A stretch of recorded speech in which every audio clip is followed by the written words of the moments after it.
আল্লামা মামুনুল হক, ওনার সাথে আজকে ফিজিক্যালি আমার প্রথম দেখা। ওনাকে দেখে আমার যেই স্মৃতিটা মনে পড়ছে, ওনারও মনে আছে কিনা জানি না, কয়েক বছর আগেও মনে হয় 2 বছর আগে ওনাকে যখন জেলে নিয়ে আসলো, জেলখানার যে গাড়ি, তো ওনার মাদ্রাসার জামিয়া রহমানিয়ার বেশ কিছু ছেলেরা খুব ভোরে সম্ভবত বোখারি শরীফ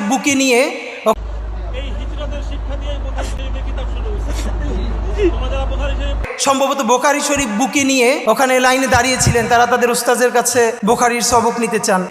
গাড়ির মধ্য থেকে বলছেন, এই পড়া ছাড়বা না, এইভাবে পড়বা। আমি ভাবি আসলে এই যে মাদ্রাসার শিক্ষা, মাদ্রাসার শিক্ষক ছাত্র জুলুম, এ নিয়ে তো প্রচুর কথা বলি, কিন্তু সত্য কথা এই পরিবেশটা আসলে বোঝা যায় মানে রুহানিয়াত এমন জিনিস, মানুষ নিজের চেয়ে নিজের উস্তাদকে ভালোবাসতে পারে। এটা মনে হয় সম্ভবত খুব কাছ থেকে না বুঝলে আসলে না চিনলে মানুষ বুঝবে না।